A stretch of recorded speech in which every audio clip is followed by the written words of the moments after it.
5장까지 봤고 이제 6장에서 두 가지 테마네. 그분 안에 머물다, 그분을 살다. 그래서 이제 우리가 현실적으로 가장 실질적으로 다가서는 문제가 바로 무엇인가? 그것은 바로 유지, 지속, 신앙의 유지, 지속. 이것이 이제 우리에게 관건이죠. 성경에 보니까 데마라고 하는 사람은 이 현 세상을 사랑해서 중간에 떠나버린 사람도 있고요. 그런 사람들이 많죠. 그렇죠? 그래서 사도 바울도 사역의 가장 핵심적인 것이 뭐냐면 거하는 것, 지속하는 것, 머무는 것. 이게 이제 영어로는 이 단어가 지금 머물다로도 돼 있고 우리말로 번역할 때 거하다로도 돼 있고 그 다음에 계속하다로도 돼 있고 영어에는 이게 이제 continue라고 하는 단어가 이제 기본적으로 쓰이고 그 다음에 뭐 또 다른 뭐 abide, dwell 여러 가지가 쓰이는데 핵심 단어는 이제 continue에서 그 continue라고 하는 단어가 쓰인 곳을 한 구절 찾아서 읽고 그 다음에 시작하겠습니다. 바울이 어제도 말씀드린 것처럼 복음을 전한 후에 첫사랑에 감동해서 예수님을 잘 믿고 이제 신앙생활을 하는 사람들이 과연 중도에 신앙이 식어버리고 또 믿음이 식어버리고 또 믿음에서 떠나버린 사람은 없는지 그래서 확인하러 다니면서 지속적으로 믿음 안에서 거하라고 이렇게 권면하는 내용을 우리가 사도행전 14장에서 확인할 수 있습니다. 자, 사도행전 14장으로 가보십시오.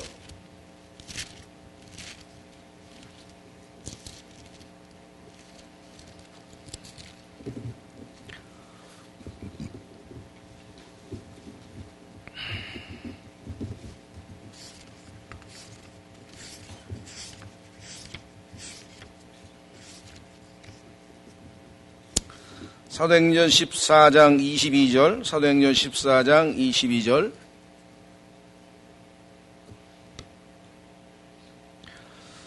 우선 20절서부터 보시면요. 이렇게 되어 있습니다. 문맥을 보시면 사도행전 14장 20절. 그러나 제자들이 그를 둘러섰을 때 그가 일어나 도시로 들어갔다가 이튿날 바나바와 함께 더베로 떠나니라. 21절.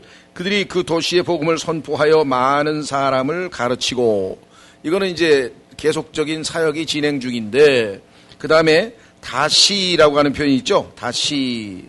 그렇죠? 이 다시라고 하는 말은 원래 복음 전했던 대로 다시 돌아갔다 이 말이에요. 다시 루스드라와 이고니움과 안디옥으로 어떻게 했다고요? 돌아갔다 그랬죠. 확인하기 위해서.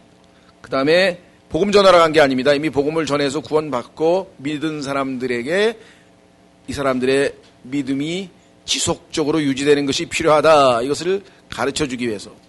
그래서 우리 참 안타까운 일은 신앙도 중도 하차하는 분들이 의외로 많습니다. 한동안 정말 열정적으로 주님을 섬겼던 분들이지만 중도에 하차한 경우도 많은데요. 여기도 그렇게 되어 있습니다. 뭐라고 되어 있는가 하면 그들을 권면하여 자 격려하는 거죠. 힘내라. 우리 열심히 하자. 그러면서 뭐라고 했는가 하니 믿음 안에 거하게 하고 이 표현이 이제 영어로 하자면 continue in the faith. 왜냐하면 믿음에서 파손해버린 사람도 있고요. 믿음에서 떠나버린 사람도 있고요. 믿음에서 실수하는 사람도 있고요. 믿음에서 벗어난 사람도 있고요. 디모데전서 6장에 보면은 믿음과 관련돼서 많은 사람들이 오류를 범했는데 그 오류의 종류가 한 5가지 나와요. 그렇게 안 하고 계속적으로 믿음에 거하고 머물러 지속 여기 나와 있어요. 그래서 거하게 하고 또 우리가 반드시 많은 환난을 거쳐 하나님의 왕국에 들어가야 하리라 하더라. 문맥에서 보니까 이들이 믿음을 지속하지 못한 가장 큰 이유 중에 하나가 환난을 당해서 시험을 당해서 무너졌구나, 넘어졌구나, 실족했구나, 또는 타락했구나. 그리스도인들에게 있어서 제일 신앙생활에 있어서 중단한 것 중에 하나는 시련이나 또 어려움, 고난을 당했을 때 그것이 하나님께서 우리에게 허락하신 사랑의 매다 이렇게 받아들였으면 하나님의 사랑에 초점을 맞추고 매에다가 초점을 맞추지 말고 사랑의 매 그리고 하나님의 사랑보다도 그 사랑의 매를 들고 계신 하나님에 대한 신뢰가 있었다면 결코 신앙에서 떠나가지는 않았을 터인데 환경에 무너져버리는 경우가 허다하다는 것이겠죠. 자, 그 다음에 이제 오늘 우리가 다루려고 하는 것은 신앙에 머물지 못하는 이유 중에 하나는 우리의 육신을 컨트롤하지 못해서 그래요. 그렇죠? 왜? 우리 안에, 우리 육체 안에 선한 것이 거하지 않고 오히려 죄가 거하고 있다라고 분명하게 성경에 로마서 6장 7절에 말씀을 했단 말씀이죠. 그렇다면 이제 그 죄에 내가 죄의 유혹에 호응하면, 반응을 하면 죄를 짓게 되는 거예요. 그러니까 내가 의지적으로 죄를 거부하고 내 안에 거하는 의로우신 예수 그리스도를 따라가면 믿음을 지속할 수 있고 그분과의 관계가 지속이 되지만, 그렇지 않은 경우에는 관계가 단절이 되게 됩니다. 자, 그래서 우리는 오늘 교재로 가겠습니다. 그분 안에 머물다. 131페이지 가시면 매력과 노력. 매력에 이끌려서 주님을 믿고 사랑하고 가다가 중도에 이제 사랑이 식어버리는 경우가 아주 자주 발생해서 예수 그리스도께서 계시록의 7 교회에 편지를, 서신을 써 보내셨는데 그 중에 첫 번째 교회인 에베소 교회에게 하신 말씀 중에 보면, 칭찬을 잘 하시다가 내가 너를 조금 꾸짖을 일이 있다, 책망할 일이 있는데 그것은 내가 너의 첫 사랑을 떠났기 때문이다, 이렇게 지적하는 것으로 봐서 얼마나 이 첫사랑이 뜨거울 때는 뜨겁고, 그렇죠? 구원을 받을 때 감격의 눈물을 흘리고 뭐 가슴이 벅차고 기쁘고 했었지만 그의 이 사랑이 식어버리는 경우도 우리가 허다하게 알고 또 경험도 합니다. 자, 교재로 가겠습니다. 매력과 노력. 우리가 마음의 눈을 떠 진실로 주님을 만났다면 그분에게 매료되어 안전하서나 항상 그분을 생각하고 그분과 함께 살아야 마땅합니다. 저절로 그렇게 되어야 이치에 닿습니다. 그런데 그게 그렇게 되질 않습니다. 그것이 우리의 문제이고 또한 우리의 한계입니다. 이것은 사랑하는 남녀 사이에서도 동일하게 일어나는 현상입니다. 서로의 매력에 빠져 죽고 못 살던 사랑이라면 결혼한 후에 점점 더 깊어져 가고 성숙해가야 마땅합니다. 사랑으로 자신의 마음을 점령한 그 사람에게 자신의 모든 것을 내어주기 위해 결혼을 했다면 사귐의 삶이 저절로 깊어져야 마땅해 보입니다. 그런데 그렇게 되지 않은 경우가 더 많지 않습니까? 그냥 두어도 저절로 성숙되고 깊어지는 사랑을 보았습니까? 그런 사랑 저는 보지 못했습니다. 너무도 뜨겁게 사랑한 나머지 부모와 형제와 친구들에게 씻을 수 없는 상처를 안겨주고 이룬 결혼도 결국 식고 녹슬고 곰팡이가 피어납니다. 뜨겁게 사랑한 사람들일수록 뜨겁게 싸우고 헤어지는 경향이 있습니다. 밋밋하게 사랑한 사람들은 평생 그렇게 밋밋하게 살아갑니다. 그렇지 않은 사랑이 있다면 저절로 그렇게 된 것이 아닙니다. 그렇게 되도록 두 사람이 지속적으로 노력했기 때문에 그렇게 된 것입니다. 결혼식 주례를 하면서 제가 신랑 신부에게 꼭 하는 말이 있습니다. 당신들이 서로에게 가지고 있는 지금의 사랑을 믿지 마십시오. 이렇게 말하면 신랑 신부도 웃고 하객들도 웃습니다. 좋은 말만 해주어도 부족할 자리에서 주례자가 김새는 말을 하니 어이없어 하는 것입니다. 그러고 나서 저는 다음과 같이 말을 잇습니다. 당신들은 지금 이 자리에 모여있는 사람들 중에 서로를 가장 뜨겁게 사랑하고 있다고 생각하겠지만 결혼 생활을 지속해 오면서 산전수전을 다 겪은 우리가 볼 때는 당신들의 사랑이 아슬아슬해 보입니다. 지금 두 사람이 가지고 있는 사랑으로는 결혼 이후에 거쳐야 할 우여곡절을 통과해낼 수 없습니다. 그러면 어쩌라는 겁니까? 우리도 마찬가지 노력하라는 얘기죠. 그래서 어떤 사람들은 하나님이 내 안에서 역사하셔서 다 저절로 이루어지는 게 아닙니다. 어제도 말씀드렸죠. 하나님이 주시는 그 믿음을 내가 나의 의지가 더해질 때만 역사가 되지. 자, 보세요. 그리스도인의 신앙을 우리가 보통 유형으로, 우리 보통 요즘에 애니어그램이니 무슨 또 성격 유형별로 해서 학생들 진로 설정할 때 성격을 이렇게 분류해 주잖아요. 그죠? 우측내가 발달했니, 좌측내가 발달했니, 감성 지수가 높으니, 아니면 이성이 IQ가 높으니, 이렇게 해서 다 하는데, 그런 유형을 우리가 굳이 따져보자면, 우리 그리스도인의 신앙은, 능동적 수동형이라 그래요. 능동적 수동형. 왜 이렇게 말이 어렵냐? 어려운 건 아니고요. 그래서 무슨 소리냐? 신앙생활은 1차적으로 수동적입니다. 왜? 우리가 주체가 아니잖아요. 내가 산 것이 아니요. 그리스도께서 내 안에 사신 거라 그랬잖아요. 그러니까 내가 주체적은 아니에요. 그래서 우리 한 수동형이에요. 그런데 능동적 수동형이어야 돼. 그 얘기는 뭐냐? 나는 아무것도 안 하고 수동형으로만 가만히 있으면 아무 일도 안 일어납니다. 내가 능동적으로 내 몸을 주님께 내어 드려야 돼요. 순종을 해야 돼요. 그러면 주님께서 역사하셔요. 그렇죠? 제일 대표적인 케이스가 마리아라 그랬죠. 마리아는 느닷없이 아직 아직 약혼 중이고 결혼을 안 했는데 갑자기 하나님의 천사가 나타나서 수태고지를 합니다. 성령으로 말미암아 잉태를 한다니. 아니, 처녀가 잉태하면 어떻게 되겠어요? 당시 유대 사회는 극도로 보수적인 사회인데 처녀가 잉태하면 그건 뭐 성경에 따르면 돌로 쳐서 맞아 죽는 거예요. 율법에 따르면 돌로 맞아 죽어야 될 그런 상황이 발생하게 될 터인데, 그때 마리아는 그것이 하나님의 음성인 것을 알게 되고 어떻게 얘기했느냐? 주의 계집 종연이 주의 뜻대로 될지어다, 되었으면 좋겠습니다. 그 얘기는 뭐냐면 하나님께서 기회를 주셨죠. 내가 너를 통하여 위대한 구원자 예수 그리스도를 태어나게 할 텐데 네가 네 몸을 기꺼이 내어주어서 순종하겠느냐. 만약에 마리아가 저는 절대로 안 됩니다. 저는 약혼자도 있고 제가 만약에 그런 일이 저에게 벌어지면 정말 저는 뭐 집안에서 쫓겨나고 절대로 그럴 수 없습니다 라고 하나님을 신뢰하지 못하고 거부했더라면 하나님께서는 어쩌면 다른 사람을 택했을 수도 있겠죠. 그리스도인도 마찬가지입니다. 하나님께서 얼마든지 기회를 주셔서 하나님이 쓰시고 싶어 하시는데 어떤 이유로든지 거부하게 되면 결국은 하나님께서는 하나님의 뜻을 이루시기 위해서 다른 사람을 쓰실 수밖에 없는 것이겠죠. 그렇죠?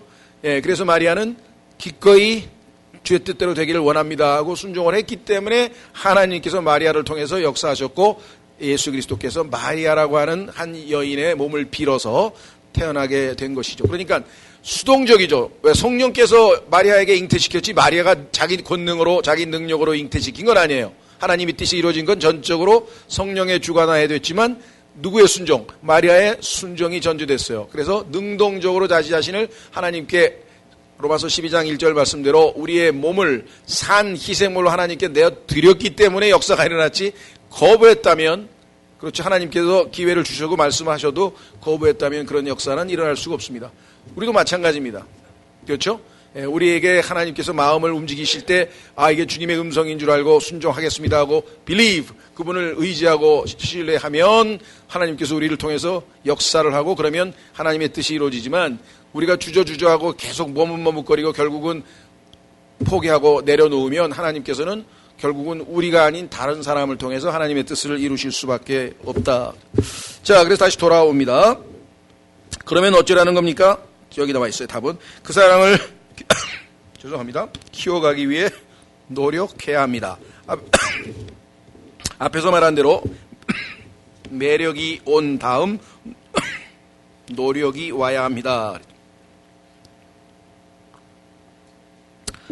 사랑을 그냥 두면 잦아들 듯, 믿음도 그냥 두면 잦아들 듯 잦아들어버립니다. 죽고 못 살 것 같던 사람이 어느 순간에 전혀 다른 사람처럼 보입니다. 때로는 원수처럼 보이기도 합니다. 믿음도 마찬가지입니다. 그래서 앞서 파스칼이라고 하는 사람이 자신의 그 체험을, 주님과의 뜨거웠던 사랑의 순간을 기억하기 위해서 시를 적어서 자신의 왼쪽 주머니에다가 늘 가지고 다녔다라고 이렇게 설명이 되어 있죠. 자, 밑으로 내려가서 마지막 패러그래프의 밑에서 5째 줄, 왜 이런 현상이 생길까요? 우리의 영적 시각이 저절로 유지되지 않기 때문입니다. 하나님 나라에 눈을 뜨고 나면 그 영광스러운 모습이 늘 보이면 얼마나 좋겠습니까? 마음의 문을 열어 주님을 영접하고 나면 그냥 두어도 늘 자신 안에 주님의 임재가 느껴지면 얼마나 좋겠습니까? 그랬으면 좋겠는데 그렇게 되지 않습니다. 왜 그럴까요? 그 이유를 제가 다 알 수 없습니다만 몇 가지 짚이는 것이 있습니다. 인간의, 여기는 좀 어려운 표현을 썼는데요, 존재론적 한계. 그 얘기는 뭐냐면 우리에게, 우리 존재, 인간 존재는 영과 혼과 몸으로 되어 있는데 우리는 지금 현재 육이라고 하는, 즉 아직 비록 우리가 예수님을 믿고 구원을 받았지만 우리의 혼의 구원은 성취되었으나 우리의 몸의 구속은 아직 이루어지지 아니하였다고 성경에 말씀하고 있죠.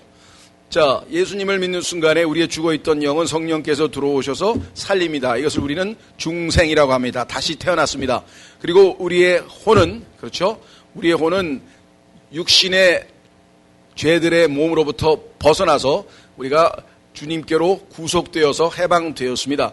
그래서 우리의 영은 거듭나고 혼은 구속을 받아서 구원이 이루어졌지만 우리의 몸에는 아직 죄가 거하고 우리의 몸은 여전히 지금 구속되지 않은 상태에 있어서 이 몸의 구속을 기다리면서 인내하며 주님 오실 때까지 우리가 신앙생활을 한다고 소망 가운데 구원을 받았다고 이야기를 하고 있죠. 그러니까 우리는 머릿속에 나 이미 구원받았어. 맞습니다. 뭐가? 우리의 혼이. 그래서 결과적으로 나중에 죽으면 지옥에 안 간다. 이것에 대해서 너무 그것만 하나만 알면 자신의 몸은 여전히 지금 죄가 거하고 있다는 사실을 놓치게 되고 그래서 자꾸 실수하게 되는 거죠. 그래서 우리의 현실을 정확하게 직시해야 된다. 그래서 이것을 존재론적 한계라 그랬어요. 여기 나와 있는 내용은 우리 그 히브리서 헬라어 이런 걸 조금 동원해서 어렵게 설명을 했는데 제가 요약해서 설명을 드리면 바로 그것입니다. 몸 때문에 그래요. 우리의 육신. 그렇죠? 우리의 육신은 항상 죄가 그 안에 거하고 있기 때문에 우리가 내가 중립입니다. 오른쪽에 내 안에는 성령께서 내 영 안에 거하고 계시고 내 왼쪽 즉 바깥쪽 나의 속사람 겉사람이 있는데 내가 가운데 서서 이제 신앙생활을 하는 주체가 바로 나입니다. 나의 혼 즉 나라고 불리는 존재는 의와 즉 지성과 감성과 의지라고 하는 인격적 속성을 가지고 이제 하나님 말씀을 읽고 내가 순종해야 되겠다 해서 하나님의 말씀에 순종하며 내 안에 계신 성령을 조차 성령을 따라서 살면 성령의 열매를 맺고 반대로 내 육체 안에 있는 죄가 나에게 손을 내밀었을 때 그 손을 잡고 내가 협력해버리면 신부는 하나님의 아들인데 실제 열매는 마귀의 열매. 그래서 그것을 육신의 일은 현저하다 이렇게 얘기를 했어요. 그렇죠? 자, 한번 확인해 보겠습니다. 갈라디아서 5장에 보면은 여기서 이제 우리의 신앙생활에 희비가 엇갈리는 거예요. 그런데 우리가 자동적으로 저절로 성령을 쫓아 사는 게 아니라 여기에 우리의 순종이라고 하는 우리의 의지적 그렇죠? 헌신이라고 하는 것이 필요한 것이죠. 자, 갈라디아서 5장에 주님께서 제시한 답이 들어 있습니다. 갈라디아서 5장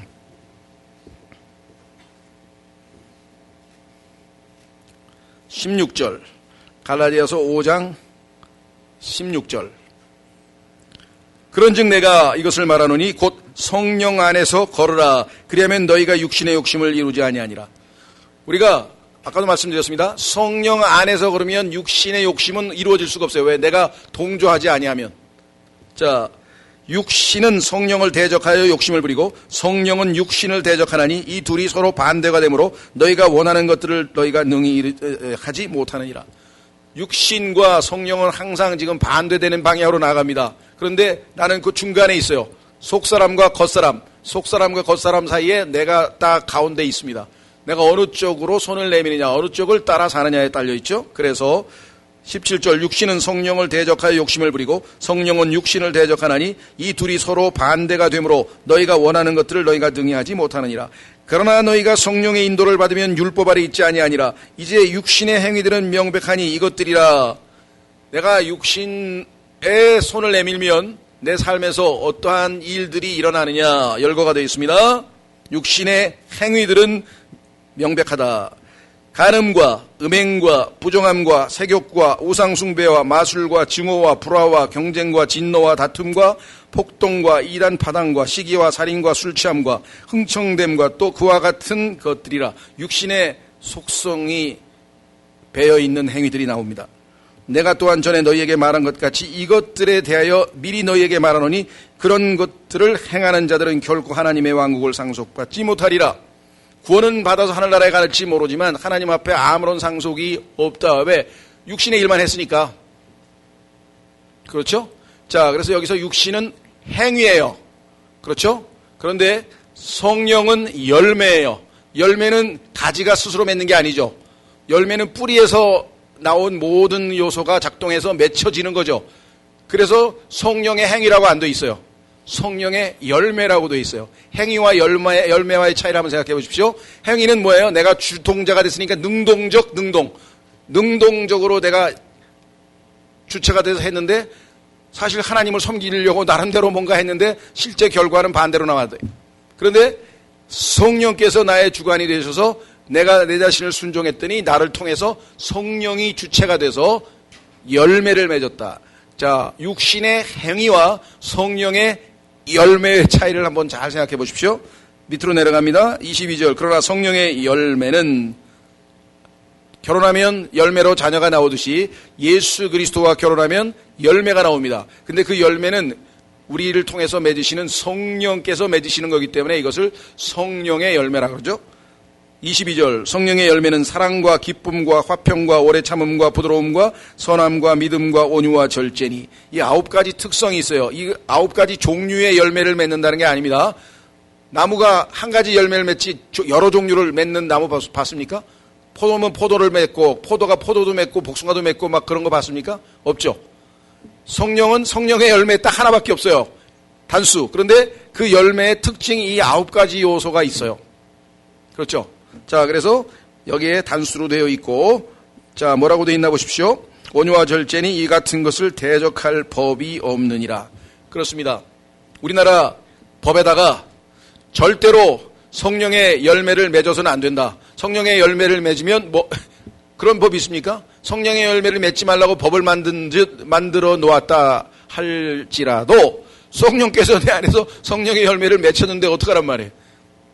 율법으로 제재할 수 없다는 거죠. 그렇죠? 자, 그래서 우리는 다시 돌아옵니다. 그래서 존재론적 한계에 있어서의 문제를 얘기를 했고요. 두 번째는 넘어갑니다. 조금 차근차근 읽어보십시오. 요약해서 말씀을 드렸고요. 139페이지에 두 번째는 존재론적 속성이라 그랬어요. 자, 우리가 영적인 일에 대해서 굉장히 둔감합니다. 자, 보세요. 처음에 죄가 어떻게 시작이 됐는가를 생각해 보시면 알 수 있어요. 처음에 하나님께서 이제 창조한 후에 하나님은 육체, 우리의 몸을 지으시고 진흙으로 그 다음에 하나님의 호흡을 불어넣으셔서 스가랴서 12장 1절에 따르면 사람 속에 사람의 영을 지으셨다. 이렇게 성경에 기록되어 있다 그랬죠. 그래서 그 하나님의 영이 들어오는 순간 우리는 living soul, 여기 지금 이분이 쓴 책에는 개역성경 때문에 용어가 혼동이 돼서 제가 일부러 안 읽었습니다. 자, living soul. 그래서 하나님의 영이 우리 안에 들어오는 순간에 인간은 살아있는 혼이에요. 그런데 하나님은 영이셔요. 그러니까 영과 살아있는 혼, 영과 영이면 소통이 잘 될 텐데 우리가 살아있는 혼이다 보니까 우리가 내 안에 있는 영이 내가 의지를 사용해서 영을 따라 살면 하나님과 교제가 되는데 말씀대로 육을 따라 살면 하나님과 교제가 안 돼요. 왜? 육과 성령은 원수 사이니까. 무슨 말이가 되죠? 그래서 존재력 속성이라고 하는 것은 인간은 하나님은 순수하게 영이셔요. 영. 그러면 나도 영이면 아무 문제가 없는데 나는 혼이라 이 말이에요. 혼. 그래서 내 안에 있는 육체와 내 안에 거하시는 성령 사이에서 내가 어떤 결정을 내리냐에 따라 성령의 열매를 맺을 수도 있고 육신의 일을 할 수도 있는, 그래서 결국은 책임은 우리 책임이죠. 왜? 내가 내린 결정이니까. 그런데 우리는 과거에 워낙 육신의 노예, 죄의 노예, 우리의 육신이, 내 육신이라고 하는 것은 오각, 그렇죠. 우리의 감각 5가지 있죠. 네, 청각, 시각, 후각, 그 다음에 뭡니까? 뭐예요 또? 미각, 그 다음에 촉각. 이 5가지의 외부에서 오는 감각에 반응하는 것이 우리 육체잖아요. 그렇죠? 그렇다면 이 5가지 감각에 의해서 내 육체가 자극을 받고 그 육체의 요구에 내 혼이, 내 생각이 결정을 내려서 내 몸을 움직인단 말이죠. 이렇게 되면 우리는 육체의 노예가 되는 거예요. 그래서 예수님 믿기 전에 우리의 영은 죽어 있었기 때문에 그렇게 했다. 근데 처음에 어떤 일이 벌어졌냐? 아직 영이 죽지 않았잖아요. 영과 혼과 몸이 정상적으로 작동하고 있었는데 이브에게 마귀가 다가와서 말을 걸었습니다. 그죠? 그때 만약에 이브가 하나님께서 우리에게 제시하신 올바른 방법, 즉 영, 혼, 육의 순서로, 하나님의 말씀은 영이요 생명이다. 그 말씀을 통해서 하나님의 말씀이 저 영과 영에 의해서 커뮤니케이션이 됐어요. 하나님의 말씀인 영, 그렇죠? 내가 말한 내가 한 말들은 영이요 생명이라. 영이신 하나님의 말씀이 이브의 영을 통해서 혼에 전달이 됐어요. 그래서 혼으로 이성을 가지고 잘 판단을 내려서 하나님 말씀에 순종해야지 이렇게 했으면 좋은데, 아시다시피 마귀가 먼저 말을 걸어왔어요. 그 순간에 오각이 작동을 했어요. 그래서 마귀가 제안한 그 선과 악의 나무를 쳐다보는 순간 감각이 오죠. 쳐다보는 순간 먹음직도 하고 보함직도 하고 지혜를 롭게 할 만큼 탐스럽기도 하더라. 그래서 완전히 이제 빼앗겼죠. 마음을 빼앗겼죠. 그래서 결정을 내리기를 어떻게 했습니까? 하나님은 먹지 말라. 먹는 날에는 반드시 죽는다고 하는 하나님의 말씀은 완전히 무시당하고 마귀의 말에 따라서 죽지 않을 수도 있다 라고 하는 마귀의 말을 듣고 선과 악의 지식의 나무를 따먹어버렸다. 그러면 하나님께서는 영, 혼, 몸의 순서로 우리의 삶에 있어서의 결정을 내려야 돼요. 하나님의 말씀을 듣고 영을 통해서 하나님의 말씀에 내가 혼 깨닫고, 그래서 내 몸을 하나님께 산 희생물로 드려야 돼요. 그러니까 속에서부터 바깥으로 나가는 순서가 돼야 영적인 삶이 되는데, 이브의 결정은 바깥에서 들어온 자극에 반응해서 하나님의 영역인 영은 제껴놓고 내 혼이 바로 반응해서 따먹어버렸다 이거죠.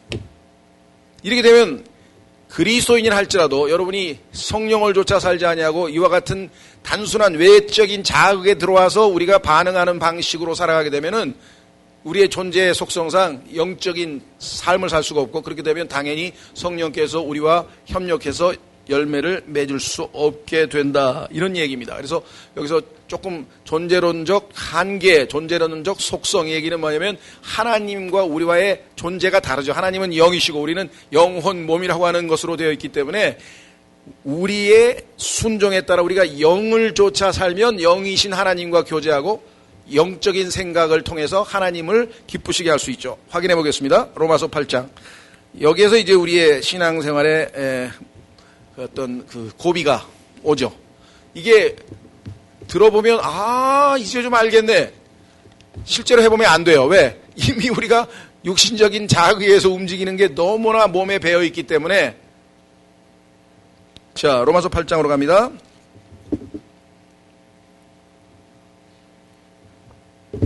(5절) 우리의 바깥 사람은 육신이고요, 우리의 속 사람은 성령님이시고요, 그 가운데 우리가 딱 있습니다. 그런데 인간은 절대로 중립적으로 뭘 할 수가 없어요. 육신을 따라 살든 성령을 따라 살든 둘 중에 하나예요. 그래서 결국은 자 5절, 로마서 8장 5절, 육신을 따르는 자들은 육신의 일들을 생각하거니와 성령을 따르는 자들은 성령의 일들을 생각하나니. 여러분이 머릿속에서 육신적인 생각을 하면 이미 사로잡힌 거예요. 그래서 빨리 어떻게 해야 돼요? 내 안에 들어온 육신적인 생각들을 포로로 사로잡아서, 고린도후서 10장에 답이 나와 있어요. 그리스도께로 끌고 가. 하나님의 말씀에 어긋나는 육신적인 생각은 빨리 포로로 사로잡아서 그리스도께로 끌고 가서 그리스도에게 맡겨버리고 우리는 영적인 생각을 해야 돼. 그게 빌립보서 4장에 무엇이든지 순수하고 무엇이든지 진실하고 무엇이든지 은혜롭고 이런 것을 생각하라고 할 때 그 생각하는 내용들이 쭉 나와 있죠. 영적인 생각은 어떤 생각인지가 이 4장 8절에 나와 있죠. 자, 보세요. 뭐라고 되어 있나요? 6절. 육신적으로 생각하는 것은 뭐라 그랬어요? 사망이요, 영적으로 생각하는 것은 생명과 평안이니라. 우리가 영적으로 생각하는 삶을 살면 우리의 내적 평안이 하나님으로 의해서 보장되어 있죠. 7절. 육신적인 생각은 하나님의 법에 복종하지 아니할 뿐 아니라 참으로 그리 할 수도 없으므로 불가능해요. 그래서 율법으로는 하나님 앞에 의롭게 될 육체가 없다고 성경에 선언되어 있죠. 하나님과 원수되는 것이니라. 우리의 육신과 성령과의 관계는 원수관계라 그랬어요. 8절. 그런즉 이와 같이 육신 안에 있는 자들은 하나님을 기쁘게 할 수 없느니라. 육신 안에 있는 것은 아직 거듭나지 않은 상태를 얘기합니다. 자, 육신 안에 있었는데 우리는 어떻게 됐습니까? 예수님을 믿는 순간에 하나님의 성령의 칼, 하나님의 말씀이 우리를 예리하게 우리의 혼과 몸을 갈라내서 손으로 하지 아니하는 할례, 즉 그리스도의 할례, 영적인 할례가 이루어져서, 그렇죠? 벗어났어요. 그래서 우리는 더 이상 구원받은 그리스도인은 더 이상 육신 안에 있지는 않아요. 자, 여기 보세요. 그런데 육신 안에 있는, 즉 아직 구원받지 못한 사람 얘기입니다. 그런즉 이와 같이 육신 안에 있는 자들은 하나님을 기쁘게 할 수 없느니라. 불가능하다 이거 아예. 그런데 9절, 여러분과 저처럼 구원받은 사람은 어떻습니까? 그러나 너희 안에 하나님의 영께서 거하시면 너희가 육신 안에 있지 아니하고, 하나님의 영께서 우리 안에 들어오시면서 어떻게 됐어요? 우리는 육신의 죄들의 몸에서 벗어났다 이거예요. 해방됐다 이거예요. 영적 할례를 받았다 이거예요. 그래서 완전히 벗어났어요. 그러면 어떻게 되는가? 육신 안에 있지 아니하여. 그러면 어떻게 되는가? 성령 안에 있죠. 성령 안에 있나니 이제 어떤 사람에게 그리스도의 영이 없으면 그는 그분의 사람이 아니니라. 거듭난 사람은 다 그리스도의 영이 그 안에 거하십니다. 10절, 또 그리스도께서 너희 안에 계시면 몸은 죄로 인해 죽었으나 성령은 의로 인해 생명이 되시느니라. 그러나 만일 예수님을 죽은 자들로부터 일으키신 분의 영께서 너희 안에 거하시면, 우리죠? 그리스도를 죽은 자들로부터 일으키신 분께서 너희 안에 거하시는 자신의 영을 통해 너희의 죽은 몸도 살리시리라. 그래서 이제 우리의 몸이 하나님의 도구로 쓰임을 받게 된다 이 말입니다. 자, 그래서 이 부분은 여러분들이 다시 로마서를 좀 더 공부하면서 우리의 영과 혼과 몸에 대해서 교리적으로 잘 점검을 하시고, 내가 이제는 중립적이지 않고 성령을 쫓아 사느냐 육신을 쫓아 사느냐는 나의 의지적 결정에 달려있다 그랬습니다. 자, 그래서 우리는 밑으로 다시 내려갑니다.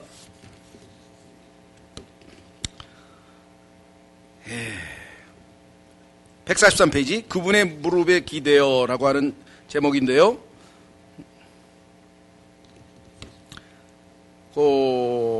브레넌 매닝의 아바의 자녀에 나오는 이야기입니다. 어느 노인이 있었습니다. 그에게는 기도가 제일 어려웠습니다. 일평생 하나님을 믿는다고는 했지만 기도를 어떻게 할지 몰랐습니다. 그는 목사에게 찾아가 자신의 고민을 털어놓았습니다. 목사는 자신이 큰 도움을 입은 책이라면서 세계적인 신학자가 쓴 기도에 관한 책을 빌려주었습니다. 집에 돌아가 기대감을 가지고 몇 페이지를 읽었으나 곧 흥미를 잃고 말았습니다. 자신과는 너무 먼 이야기였습니다. 그러던 중 새 목사가 부임했습니다. 그는 새 목사에게 찾아가 동일한 고민을 털어놓았습니다. 그러자 목사는 이렇게 권면했습니다. 기도는 주님과의 대화입니다. 대화 못하는 사람 없죠? 입 달린 사람은 다 대화할 거 아니에요. 그렇죠? 그래서 얼마나 멋진 답변이었어요. 그래서 어떻게 했어요? 집에 돌아가시면 침대 옆에 의자를 갖다 놓고 그 의자에 주님이 앉아 계시다고 생각하고 대화를 하세요. 그러면 기도가 될 겁니다. 병에 약해진 그 노인은 그 이후로 더 이상 예배에 나오지 못했습니다. 그로부터 얼마 후에 그 노인의 딸이 목사에게 전화를 합니다. 자신의 아버지가 세상을 떠났다는 소식을 들었으니 장례식을 집전해 줄 수 있느냐고 묻습니다. 목사는 기꺼이 그렇게 했다고 대답합니다. 그때 그 딸이, 그런데요, 목사님 이상한 일이 있어요 라고 말을 했습니다. 무슨 일이냐고 목사가 물으니 딸이 대답합니다. 아버지의 시신을 발견한 호스피스 간호사가 그러는데요, 아버지의 마지막 모습이 특이했다고 합니다. 침대에 누운 아버지가 머리를 침대 곁에 있는 의자에다 두고 운명하셨다고 합니다. 하나님께 가까이 가서 더 대화를 많이 해보려고 애를 쓰다가 마지막 순간에 가신 거죠. 그 말을 듣고 목사는 얼마 전에 나누었던 대화를 기억했습니다. 그 노인은 침대 곁에 둔 의자에 앉아 계신 주님과 대화를 나누었고, 마지막 숨을 거둘 때는 주님을 더 가까이 하고 싶어서 그분의 무릎에 머리를 둔 것입니다. 그의 마음의 눈이 열려서 주님의 임재를 그렇게 구체적으로 믿고 살았던 것입니다. 영적 생활이란 이런 것입니다. 성령께서 열어주신 마음의 눈으로 오감을 사용하는 것입니다. 눈으로 본 것은 마음의 눈으로 다시 봅니다. 귀로 들은 것을 마음의 귀로 다시 듣습니다. 혀로 맛본 것을 마음의 미각으로 다시 음미합니다. 그래서 성령을 쫓아 사는 사람들은 아주 매일 순간순간마다 하나님의 경이로움과 하나님의 임재, 하나님이 나하고 함께 있다라고 하는 것을 느낄 수가 있어요. 그래서 이분은 뭐라고 얘기했는가 하니, 아침에 커피 한 잔을 마시며 하나님 나라의 향미를 음미합니다. 성경에 보면요, 하나님께서 여러 가지 감각에 예민하지만 특히 성경에 보면요, 하나님께서 향기 맡는 것을 엄청 좋아하세요. 그래서 그 제단 위에서 그 고기 밤낮 고기 타는 냄새가 나야 돼요.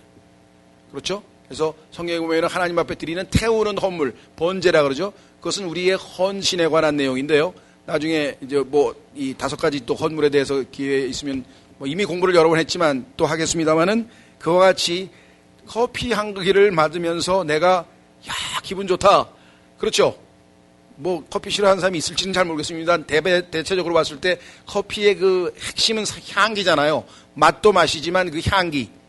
그 하나님께서 나의 삶이, 성경에 따르면 우리의 삶은 두 종류의 냄새를 풍기게 돼 있어요. 사망의 냄새를 풍기든 생명의 냄새를 풍기든 두 종류의 냄새를 나의 삶에서, 나의 행동에서 냄새가 난다고 성경에 써 있거든요. 그러니까 하나님께서 나를 통해서 향기를 맡으시면 얼마나 기분이 좋으실까. 나는 이 커피 향기 하나 가지고도 기분이 이렇게 좋은데, 그러고 있잖아요. 그렇게 할 때 우리는 언제 어디서나 무엇을 하든지 주님과 동행할 수 있습니다. 문제는 우리의 육신의 속성이 너무나 쉽게 익숙해지고 무뎌지고 당연시된다는 사실에 있습니다. 그런 경우를 가리킬 때 간사하다는 관용어를 사용합니다. 입맛이 얼마나 간사합니까? 그렇죠? 한동안 맛있던 음식이 몇 번 먹어보니까 이게 이래 이거. 그렇죠? 예. 그래서 자꾸만 더 호사스러운 음식을 찾게 되는데요. 맛있는 것을 처음 됐을 때 얼마나 행복합니까? 지금 바나나 주면 애들 먹습니까? 아이고, 우리 어릴 때는 그냥 바나나 한 번 먹는 게 소원이었는데 그 생각을 하면서 바나나 먹기 싫은데 하면서 속으로 아이고 간사한 사람. 제가 간사하는 거잖아요. 옛날에는 그렇게 그냥 그거 먹고 싶어서, 지금은 그냥 2, 3천만 원만 주면 막 대여섯 개 막 바나나가 오는데도 안 먹으려고 그러잖아요. 자, 그래서 그뿐 아닙니다. 하지만 두세 끼니만 지나면 그 맛에 무뎌지고 지겨워집니다. 눈은 또 얼마나 간사합니까? 하늘나라가 이보다 더 아름다울까 싶었던 광경도 얼마 지나면 무덤덤해집니다. 우리의 후각은 3분이 지나면 마비된다고 합니다. 14평 아파트에 살던 사람이 34평 아파트로 이사하면 가슴이 탁 튀어서 살 것 같다고 말합니다. 그게 며칠 가던가요. 금세 답답해지고 지겨워져서 더 큰 집으로 이사할 것을 궁리하기 시작합니다. 차도 마찬가지죠. 더 좋은 차, 더 좋은 차, 더 좋은 차. 아무리 가봐야 나중에 끝이 없어요. 오감이 가진 이러한 속성은 믿음 생활에서도 같은 문제를 발생시킵니다. 거룩함에도 익숙해집니다. 예전에는 그냥 예수 그리스도의 피 그러면 갑자기 마음에 하나님의 사랑이 확 밀려오면서 막 가슴이 먹먹해지면서 막 눈물이 글썽글썽하면서 나를 사랑하셔서 저렇게 고귀한 피를 흘리시다니 막 이러던 사람이 보혈 찬송을 5찬송을 불러도 그냥 맹숭맹숭하게 부른다. 원래 보혈 아니요? 원래 보혈 아니야? 이러면서 이렇게 되는 게 우리 육신의 속성이란 말이죠. 그러니까 육신을 따라 살면 그 누구도 승리할 수 없어요. 100% 패배하게 돼 있어요. 자, 그래서 저는 교우들의 임종 과정을 통해 하나님의 임재를 진하게 경험하곤 합니다. 그래서 할 수 있는 대로 임종 과정에 깊이 참여하려 합니다.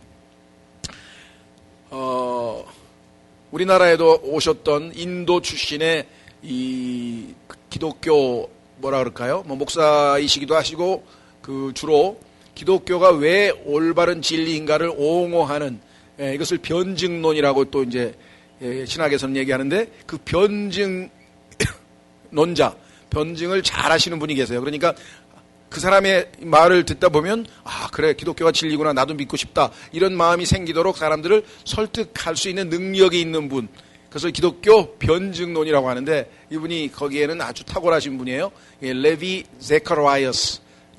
제커라이어스라고 하는 분이신데, 이분이 얼마 전에 우리 한국에도 왔었어요. 저는 사정상 가지는 못했습니다만은 이분 책을 읽어보면 좋은 책들이 많아요. 책 제목도 굉장히 와닿아요. 그 중에 하나가 아플수록 더 가까이, 이런 표현도 있고요. 고통과 관련지어서. 그 중에 하나가 뭐냐면 경이로움이에요. 영어로는 wonder, W-O-N-D-E-R, wonder. 경이로움 딱 보는 순간 경이로움이 밀려오죠. 신기하다. 그런데 원래 예수 그리스도의 칭호 중에 하나가 wonderful, 경이로움으로 가득 차신 분이 예수님이에요. 그러면 그 경이로움을 아까 동굴에 들어가서 더 깊이 들어가면 점점 더 경이로움이, 그 동굴의 아름다운 경이로움이 더 드러나서 예수님을 더욱더 사랑하게 되고 흠모하게 되고 돼야 될 텐데, 어느새 익숙해져서 느슨해져서 경이로움이 아니라 지루함이 몰려오는 게 우리의 신앙 행태다. 이게 이제 우리가 풀어야 할 숙제다, 이 말입니다.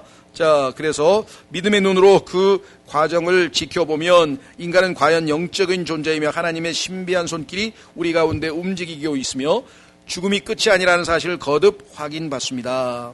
자, 그래서 임종 과정에서는 저는 자주 멈추어 하나님께 기도하곤 합니다. 주님께서 나와 함께 계심이 너무나 분명하게 확인되기 때문입니다. 하나님의 임재를 맛보는 좋은 기회가 바로 임종 과정이다 그랬습니다. 실제로 그렇죠. 저도 우리 교회 그 최동하 자매님이 마지막 순간에 이제 호흡기를 떼면 바로 돌아가시는데, 그 모친께서 아마 평소에 얘기하셨는지 아니면 그 아드님이 원하셔서 그랬는지 하여간 빨리 오셔서 마지막 임종에 함께 기도하고 마쳤으면 좋겠다. 제가 급히 달려갔거든요. 가서 이제 의사가 기도해 주십시오. 그래서 기도 딱 하는 순간에 이제 떼겠습니다 하고 딱 떼는 순간에 딱 숨은 멈췄지만 순간에 어디로 가셨어요? 나는 알죠? 지금 주님과 함께 계시구나. 고린도후서 약속의 말씀이 딱 떠오르면서 얼마나 행복하실까. 순간적으로 저는 크게 마음이 동요되기보다는 그 최동하 자매님의 그 투병 과정에서의 어려운 상황에서 벗어나서 진정한 자유함의 안식을 하고 계신 모습이 이렇게 선명하게 떠오르고, 아들도 믿음이 좋으신 분이에요. 그래서 그 아들 우리 제이기가 또 우리 교회를 손자가 제이기가 우리 교회를 다녔죠. 그 모습이 기억이 납니다. 자, 이분도 아마 그런 경험을 많이 하신 것 같아요. 자, 그런데 그런 경험을 자주 거치다 보니 그것에 익숙해지고 무뎌지는 자신을 발견합니다. 처음에는 너무도 신비하고 신기하던 일이 나중에는 무덤덤해집니다. 그럴 때면 화들짝 놀라 자신을 깨워 일으킵니다. 그래서 우리가 정신을 차리자. 깨어서 정신을 차리자. 성경에서 왜 자주 그랬을까요? 자주 잠드니까, 자주 무뎌지니까. 자, 유대교 사상가 아브라함 조슈아 헷셀은 당연시하는 것이 영적 생활의 가장 치명적인 문제다라고 말한 적이 있습니다. 한때는 제가요, 아침에 태양이 떠오르면 굉장히 마음이 감격했어요. 왜 그런 줄 아세요? 한번 보세요. 창세기로 가보십시오. 창세기 말씀이 딱 떠올라서 그래요. 창세기 말씀이. 세상 사람들은 아니 아침에 해가 뜬 게 뭐가 그게 신기해? 여러분 어떠세요? 아침에 해가 뜬 게 신기합니까? 신기하지 않습니까? 예. 사람들에게는 그게 신기하지 않겠죠. 자연현상이라고 생각하겠지만 저는 그게 자연현상이 아니고 하나님께서 이 우주 만물을 운행하고 계시는데 하나님께서 진지하게 자신의 약속을 지키신 것이라고 믿기 때문에 가슴이 벅찬 거죠. 자, 창세기 9장 보십시오. 뭐라고 얘기를 했나? 8장 22절 죄송합니다. 창세기 8장 22절. 주님은 뭐라고 약속했느냐? 땅이 있을 동안에는, 나중에 하늘과 땅이 더 없어지죠. 그런데 땅이 있는 동안에는 뿌리는 때와 거두는 때와 추위와 더위와 여름과 겨울과 낮과 밤이 그치지 아니하리라 하시니라. 하나님은 지금도 계속해서 매일매일 약속을 지키고 계신다는 사실을 우리가 이해하죠. 그렇죠? 성경에 보니까 시편 기자가 내가 잠을 자고 아침에 깨었으니 주께서 나를 지키심입니다 하고 감사 기도했잖아요. 하나님께서 여러분 안 지키시면 밤사이에 없어져요. 사라져버립니다. 그렇죠? 저도 군대에서 그 중환자실에서 그 군인들 그냥 자주 이렇게 중간에 사라져서 죽는 것들을 소식을 자주 들었었는데요. 자, 이제 오늘 두 번째, 그분 안에 살다 그랬습니다. 자, 사귐의 속성 147페이지. 하나님을 체험하고 그분을 더 깊이 알아가는 것은 중요한 일입니다. 그러나 동시에 그분 안에 항상 머물러 사는 것도 역시 중요한 과제입니다. 지금 이어지는 테마입니다. 자, 중도에 포기하거나 중도에 떠나거나 이래서는 안 된다는 거죠. 요한 1서에서 요한이 강조하는 또 다른 요점이 바로 이것입니다. 너희는 처음부터 들은 것을 너희 안에 거하게 하라. 이 단어가 성경에 보니까요, 두 가지가 나와 있어요. 그것은 뭐냐면 거하면 거하겠다 할 때 하나는 remain이라고 하는 말을 썼고 머문다. 그 다음에 하나는 continue. 네가 내 안에 거하면 나는 네 안에 컨티뉴 하겠다. 이렇게 주님께서 말씀하셔서 교환적으로 쓰여 있는 단어가 있습니다. 자, 그래서 처음부터 들은 것, 그것을 지속하는 거지 뭔가 새로운 것은 아니라는 것이겠죠. 자, 148페이지로 넘어가시면 처음부터 들은 것, 그것을 잘 간직하라. 그것은 예수 그리스도에 관한 말씀입니다. 그분이 태초부터 있던 생명의 말씀이라는 사실을 우리가 지속적으로 믿어야 하고, 그분이 육신을 입고 우리 가운데 오셨다는 성육신을 또 믿고, 그것을 믿고 듣고 믿은 것으로 끝나지 말고 그것이 너희 안에 거하게 하라 그랬습니다. 그러니까 요한일서에서 두 번째 핵심적인 단어는 첫 번째는 알다라고 하는 동사였고 두 번째는 거하다, continue, 머물라, 지속시키다라고 하는 단어가 두 번째 핵심, 요즘 얘기하는 키워드예요. 키워드. 주제가. 자, 그래서 한순간도 머무르지 아니고 끝까지 계속 붙어있는 상태. 가지가 나무에 붙어있는 상태. 그러면 나무에서 맺히는 열매는 가지에 맺히게 돼 있죠. 그렇죠? 근데 가지는 실제적으로 한 건 아무것도 없어요. 붙어 있은 것 뿐이에요. 붙어 있는 것 뿐이었어요. 그렇죠? 예, 그것이 바로 우리의 해야 될 몫이다. 이야기를 지금 우리가 하고 있습니다. 자, 요한 1서 2장으로 갑니다. 성경 찾겠습니다. 요한 1서 2장 27절. 요한 1서 2장 27, 28절에 보면 우리 안에 거하시는, 머물러 계시는 성령님, 기름 부음에 관한 이야기가 나옵니다. 요한 1서 2장 27절, 28절 말씀. 자, 그래서 다시 돌아옵니다. 요한 1서 2장 27절. 그러나 너희가 그분에게서 받은 기름 부음이 너희 속에 어떻게 한다고요? 거함으로 아무도 너희를 가르칠 필요가 없고 바로 그 기름 부음이 너희에게 모든 것을 가르치며 또 그것이 진리요 거짓이 아닌즉 이것이 너희를 가르친 대로 너희는 그분 안에 어떻게 하라고요? 거하라. 거하라. 어린 자녀들아 이제 그분 안에 어떻게 하라고요? 거하라. 이것은 그분께서 나타나실 때 우리가 확신을 가지게 하려 하며 또 그분께서 오실 때 우리가 그분 앞에서 부끄러움을 당하지 아니하게 하려 함이라 그랬습니다.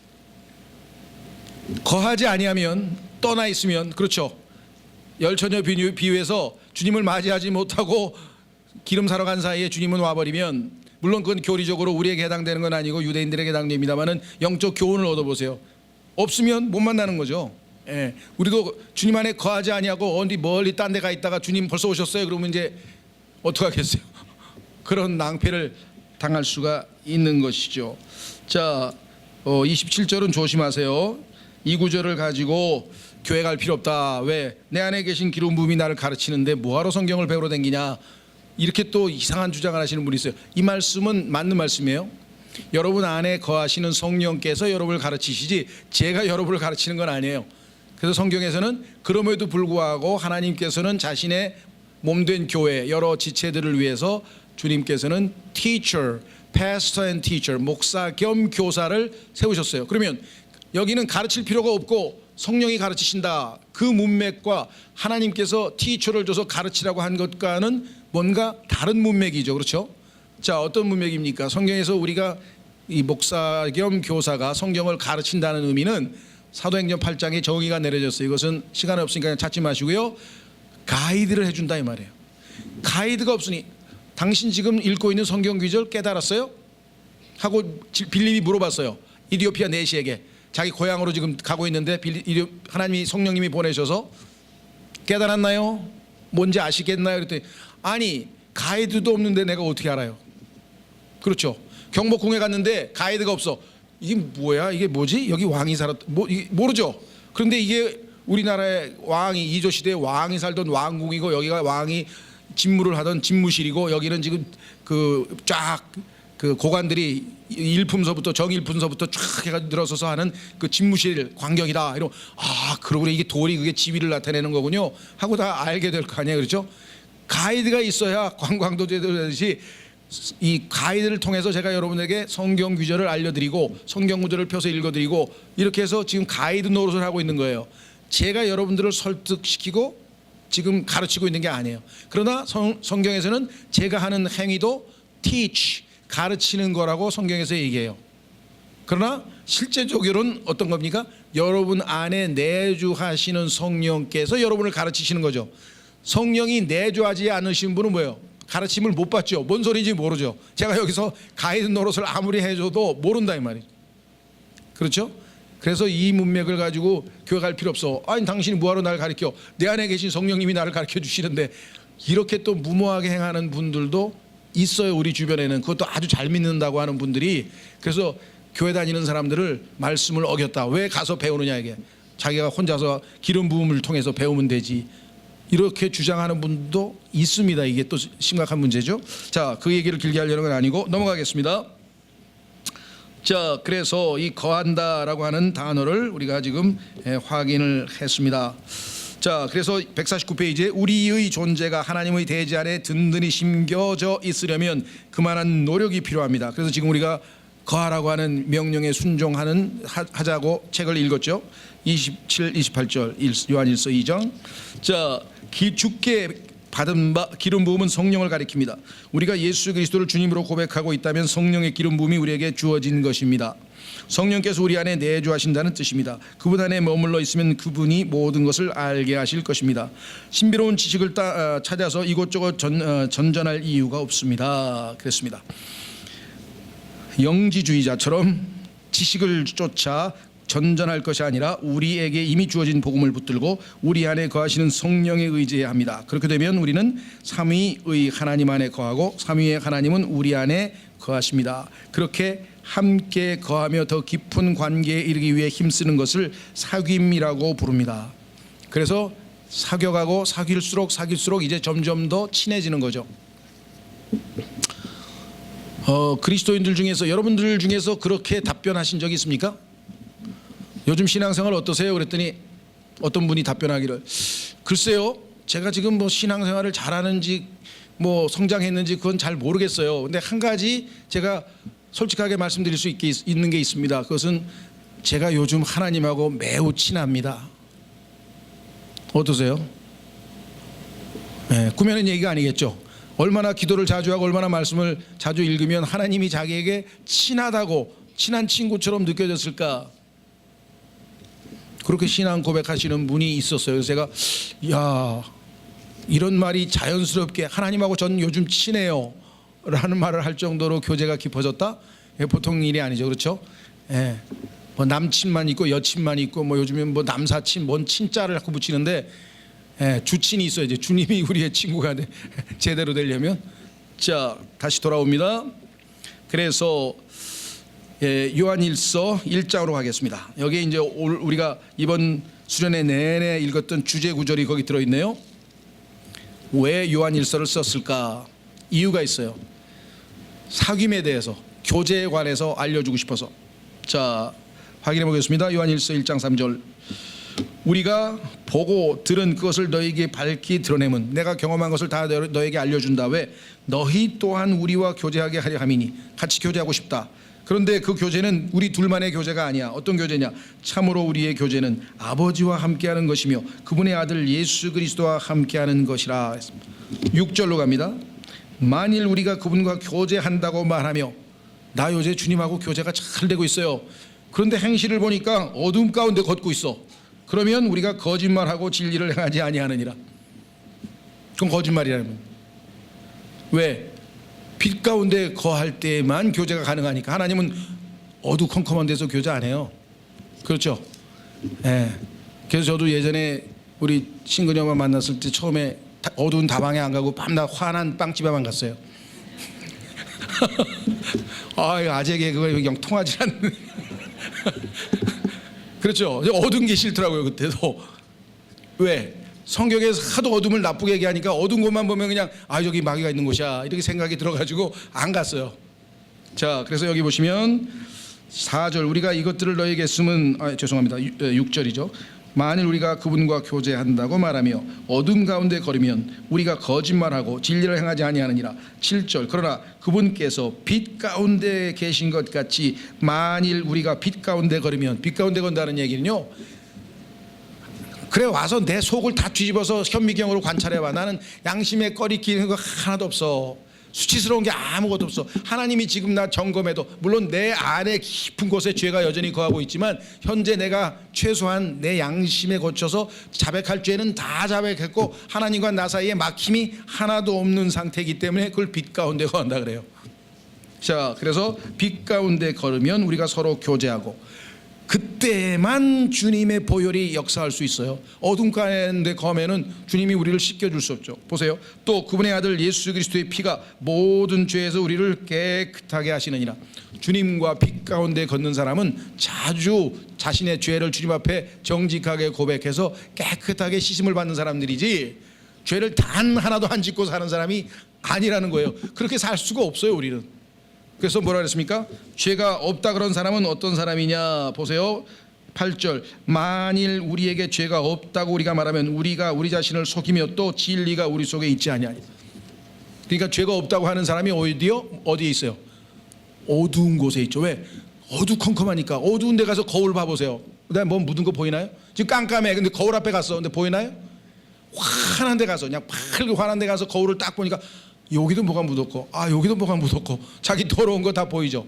그러니까 성령께서 조명을 해서 밝은 빛이 우리의 내부에 있는 속을 쫙 비치니까 아까 내가 그 형제한테 내가 괜히 그냥 짜증이 나가지고 무뚝뚝하게 말을 했네.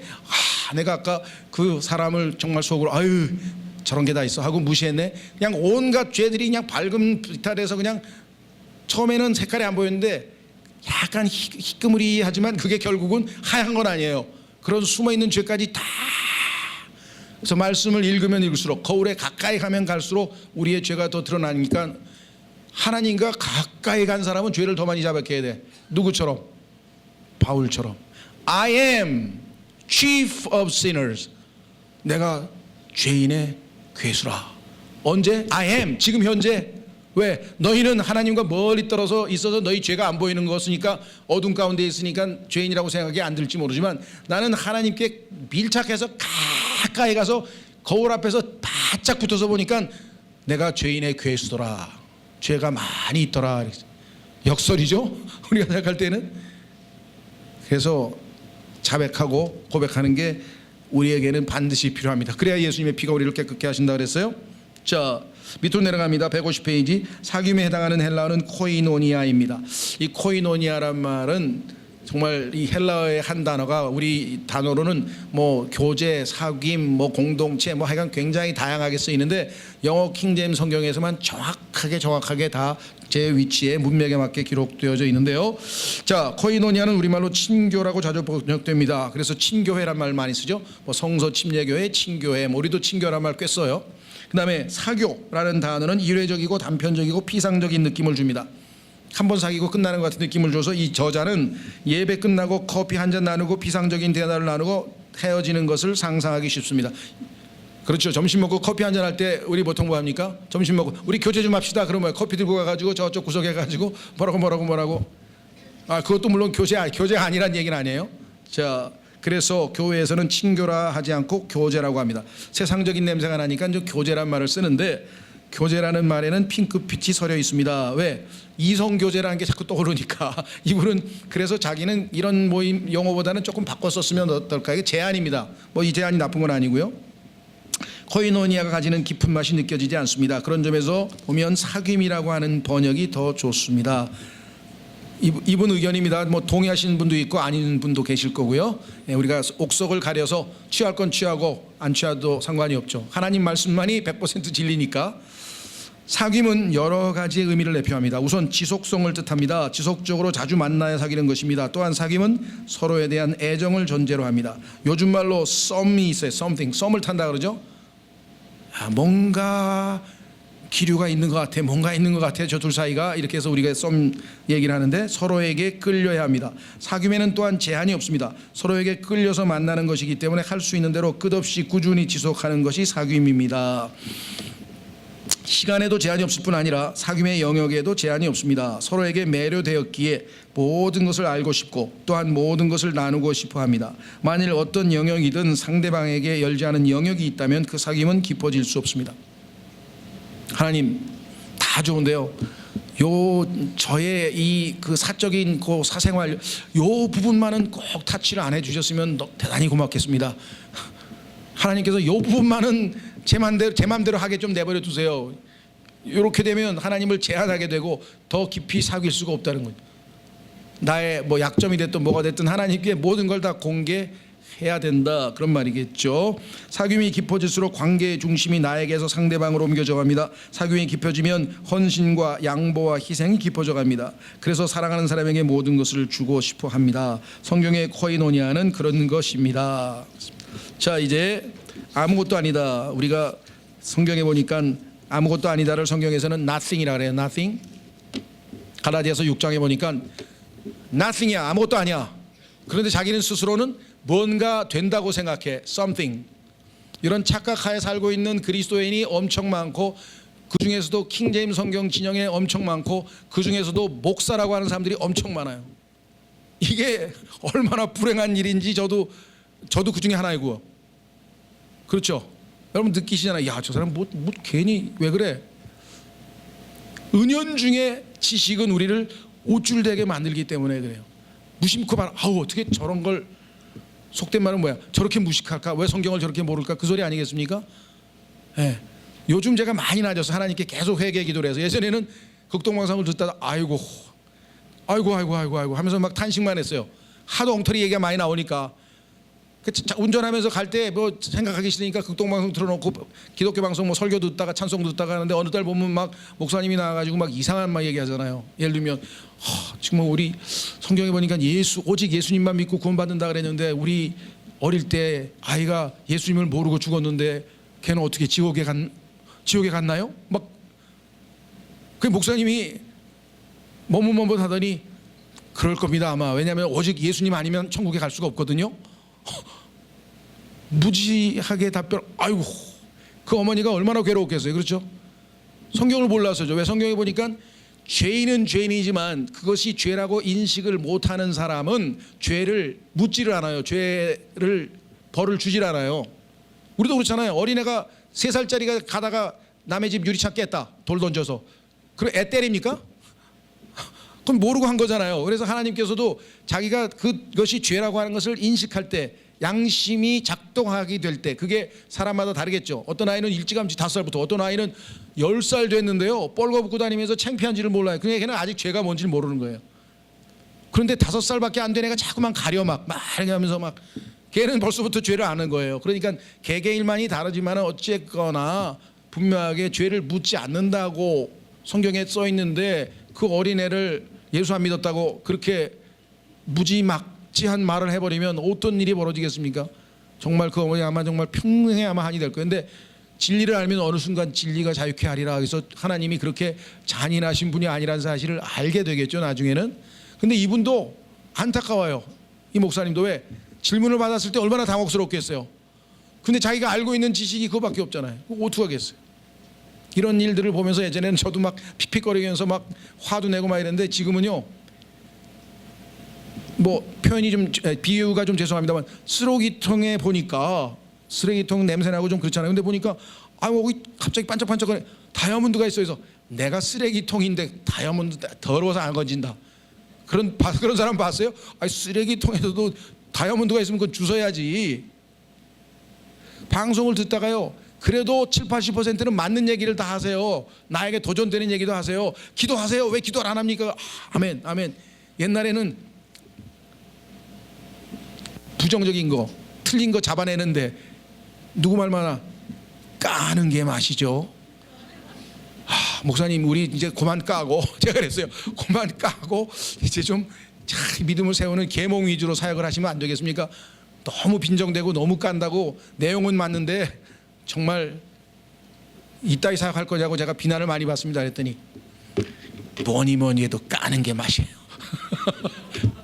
그래서 그냥 하나님이 뭐 그 속마음을 알았으니까 결별하고 말았습니다만은, 그 얘기를 듣는 순간에 내가 아주 가망이 없다고, 여기서 떠나라는 신호인가 보다. 예? 자, 다시 이제 돌아갑니다. 152페이지 아무것도 아니다. 하나님과의 진정한 코이노니아가 시작되고 깊어지면 일어나는 변화에 대해 바울 사도는 이렇게 얘기했습니다. 너희 안에서 일하사 자기가 참으로 기뻐하는 것을 원하게도 하시고 행하게도 하시는 분은 하나님이시니라. 제가 킹제임스 성경으로 바꿔서 읽었습니다. 진정한 사귐이 이루어지면 하나님의 뜻이 무엇인지 찾지 않아도 우리 안에 계신 주님께서 당신의 기쁘신 뜻을 우리로 바라게 하십니다. 사랑하니까 하나님이 원하시는 일을 나도 하고 싶어하는 마음도 생긴다 이 말이죠. 그리고 행할 수 있는 능력도 주시는 분이 바로 하나님이시다. 그래서 이게 신앙생활의 묘미죠. 하나님께서 원하시는 것을 나도 하고 싶어하고, 그래서 그 일을 하나님의 권능으로 해낼 수 있는 것. 그렇습니다. 그래서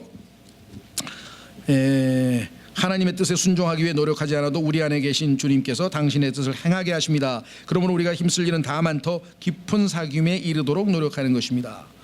부부에 관한 때도 똑같은 원칙이 적용된다 그랬습니다. 그래서 153페이지의 둘째 패러그래프, 하나님과의 관계도 마찬가지다. 우리가 행하는 모든 영적 생활의 초점은 하나님과의 사귐에 맞춰져야 됩니다. 예배를 통해서 우리는 하나님께 집중해야 합니다. 기도를 통해 하나님과의 사귐에 집중해야 합니다. 이것은 저의 주장이 아니라 기도의 본령에 접했던 영성가들이 지난 2000년 동안 반복해 온 말입니다. 기도를 깊이 하는 사람은 한 가지 결론에 이릅니다. 기도는 나의 요구사항을 하나님께 들이미는 것이 아니라 하나님과 사귀다 보니까 내 생각이 틀려서 하나님 생각으로 내 생각을 바꾸는 것이 기도의 열매다. 여기 써 있잖아요. 기도는 나의 뜻을 하나님께 관철시키는 것이 아니라 하나님과 사귐을 나누어 하나님과 하나가 되어가는 과정입니다. 근데 우리의 기도는 대부분 기도의 핵심은 대화인데, 대화보다는 뭡니까? 요구사항, 청탁이야. 청탁이 맞습니다. 서플리케이션이 있어요. 왜? 주님, 제 지금 아무리 노력해도 제가 번 돈이 나의 생활비가 충당이 안 되는데 어떻게 아르바이트를 하든지 어떻게 좀 해주십시오, 도와주십시오 할 수도 있고요. 뭐 무슨 일이든 하여간 다 아버지께 간청, 서플리케이션, 간구합니다. 그러나 그것만 하면 어떻게 됐어요?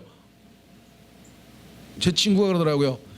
자기가 돈을 한동안 많이 벌었더니 너무 슬픈 일이 벌어져요. 왜 그러니까 아버지도 친구도 어머니도 부인도 동생도 다 자기한테 오는 이유는 딱 하나야. 돈 얻으러 오는 거야. 돈 얻으러. 돈 떨어지면 도와줄래? 돈이 많이 벌었더니 그래서 오히려 비참해졌다는 게, 돈 많이 벌어서 비참해졌다. 왜? 자기를 만나러 오는 게 만나고 싶어서, 사귀고 싶어서가 아니라 돈 얻으러 오는 사람들 뿐이더라. 그럼 하나님 어떻게 돼요? 구원시켜놨더니 밤낮 와가지고 청구서 밀고 요거 좀 해주세요, 요거 좀 해주세요, 요거 좀 해주세요. 그런 사람하고 하나님 정말 너무 감사합니다. 저 같은 사람을 구원해 주셔서 감사합니다. 그리고 제가 조금 알다 보니까 하나님은 정말 놀라우신 분이시대요. 그래서 제가 이제 하나님의 이름이 원더풀, 경이로움으로 가득 차셨다는 것을 조금 깨달았는데 아직도 더 알아가고 싶습니다.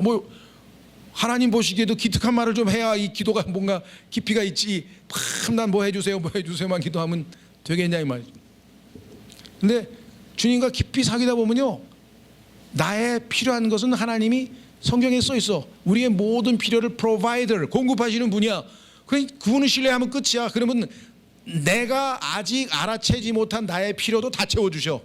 그래서 성경에 써 있잖아요. 우리가 생각하는 것보다 그 이상으로 응답하시는 분이라고 바울은 체험을 해서 에베소서 3장에 써 있잖아요.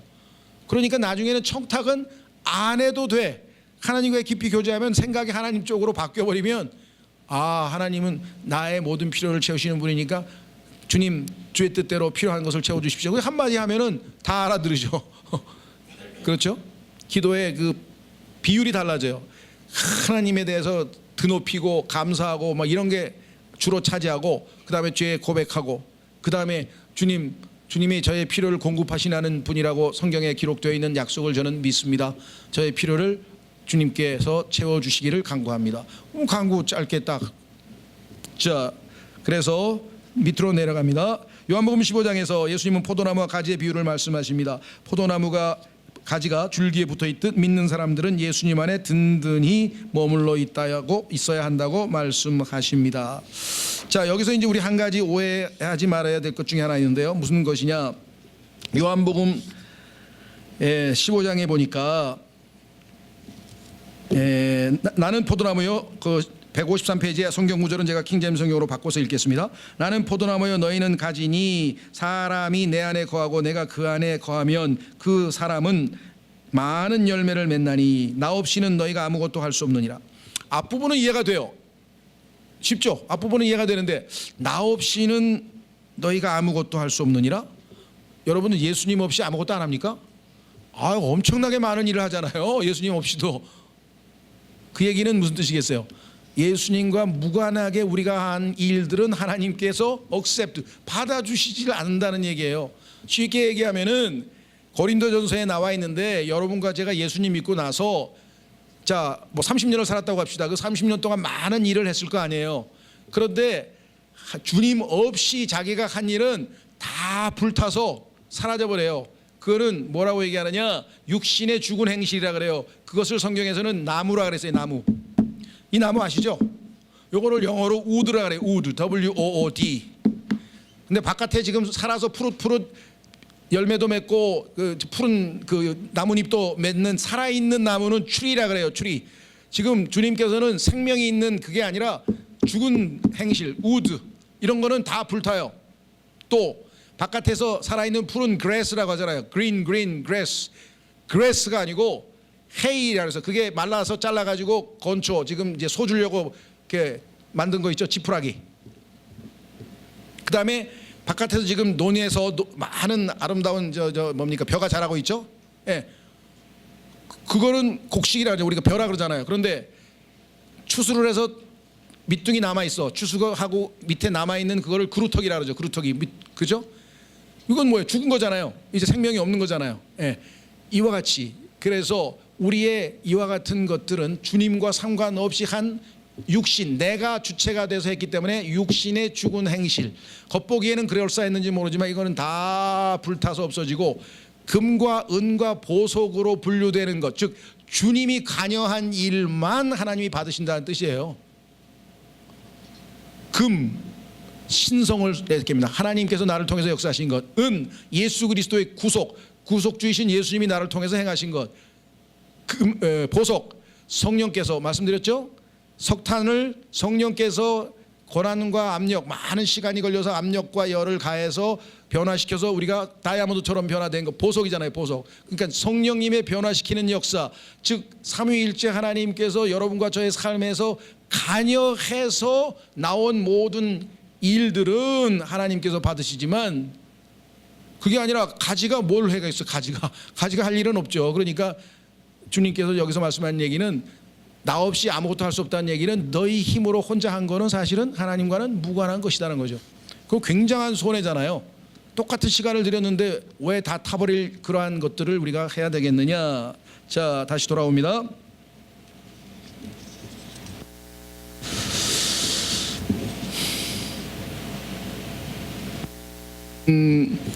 어디입니까? 예, 154페이지 154페이지 보면은요, 중간에 154페이지 중간에 나를 떠나서 너희가 하는 일들은 아무것도 아니다, 이런 의미로 주님이 말씀하셨다고 지금 제가 이분하고 같은 해석을 했습니다. 자, 제가 섬기는 교회는 미국의 수도요, 세계의 중심인 워싱턴 DC를 중심으로 한인 이민자들이 모여 시작된 최초의 교회입니다. 워싱턴 지역에 최초로 생긴 교회이기에 오래전에 이민 오셔서 자신의 전문 분야에서 성공한 분들이 많이 계십니다. 이력서를 보면 입이 딱 벌어질 만한 분들이 많습니다. 그분들과 대화를 나누다 보면 어쩌면 이렇게 탁월할 수 있을까 놀랄 때가 많습니다. 그것만 보면 하나님은 참 불공평하시다라는 생각을 하게 됩니다. 하지만 그 모든 것이 결국은 빛을 잊어버리게 되어 있다는 진실을 또한 거듭 확인합니다. 죽으면 끝이죠. 한때 세상을 다 얻은 것처럼 자랑스러워했던 업적도 얼마 지나지 않아 다른 사람의 업적에 묻힙니다. 나이가 들어가면서 하나님 하나씩 평준화된다는 우스갯소리가 있죠. 재밌는 이야기네요. 자, 50대에는 잘생긴 사람이나 못생긴 사람이나 같고 60대에 이르면 적게 배운 사람이나 많이 배운 사람이나 다름없고 다 잊어버리니까 70대에 이르면 가진 사람이나 가지지 못한 사람이나 같고 80대에 이르면 건강한 사람이나 아픈 사람이나 다름이 없고 90대에 이르면 산 사람이나 죽은 사람이나 다름이 없다. 하나님은 나이가 들어갈수록 평준화시킨다는 뜻이네요. 예, 우스갯소리지만 저는 그 진실을 매일 확인하며 살아갑니다. 인생의 한때를 뚝 잘라놓고 보면 하나님 참 불공평하십니다라는 말이 나옵니다만은 전체를 보면 다 골고루 주님께서 그렇게 평준화를 시킨다, 이렇게 이야기를 했네요. 자기 개인적인 아주 이야기고요. 자, 그래서 우리는 이제 돌아갑니다. 자, 158페이지. 자, 이제 사귐을 위한 작은 혁명. 이게 뭔 소리냐? 이분이 아마 젊을 때 미국의 작가의 책을 하나 읽었는데 그것이 이 사람의 신앙생활에 좀 도움이 됐던 것 같아요. 뭐 저도 읽어보니까 여러분에게도 도움이 될 것 같아요. 저는 기억이 안 나요. 이 책을 읽었는지 안 읽었는지. 신기하죠? 읽었는지 안 읽었는지. 하도 많이 들어서 유명해서 나도 이 책에 나와 있는 내용을 인용은 많이 했는데 내가 읽고 한 건가 그냥 주워 듣고 한 건가 그거 자체가 기억이 안 나요. 네. 지금은 어느 정도냐면 책방에 가서 야, 이런 좋은 책이 있어 딱 사갖고 왔더니 제 책상에 꽂혀 있어요. 이게 어떻게 된 거야? 그래서 저는 이제 너무 감사해요. 왜? 저를 절대로 안 믿어요. 뭐든지. 아무리 100% 확실한 것도 일단 안 믿어. 예, 그렇죠. 자, 그래서 158페이지 사귐을 위한 작은 혁명. 그건 무슨 소리냐? 두 단어를 기억하시면 됩니다. 소유냐 존재냐. 아까도 얘기했죠. 하나님 앞에 이거 좀 해주세요, 이거 좀 해주세요, 이거 좀 해주세요. 밤낮 달라고 하는 사람은 소유라고 하는 것이 자신의 최고의 가치로 살아가는 사람이고, 하나님이 계시는 것 그 자체가 나는 기뻐. 그분이 계시는 것 자체가 너무 감사해.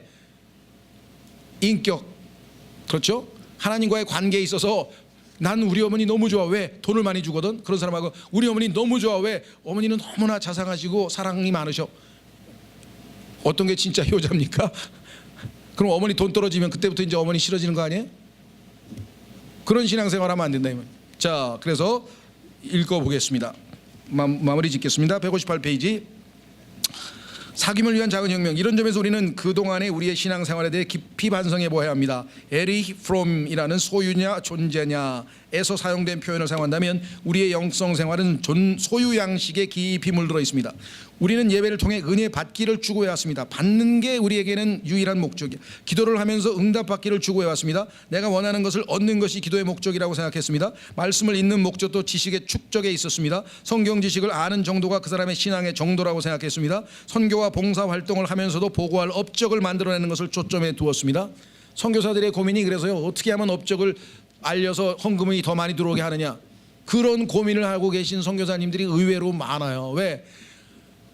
이 사람 잘못이 아니라 한국에 있는 선교단체에서 업적이 있는 사람에게 헌금을 더 보내. 근데 진실된 마음으로 열심히 일을 하고 했지만 업적이 몇 명 안 돼. 설렁설렁 했는데 업적이 많아. 그래도 이 사람에게 헌금을 보내는 거예요. 업적주의, 이 소유 양식 때문에. 이게 지금 현대 생활의 기본이잖아요. 생산성, 효율. 자, 소유 양식에 물들면 존재가 비어버립니다. 그래서 에리 프롬은 존재 양식으로 삶의 태도를 바꾸라고 호소했습니다.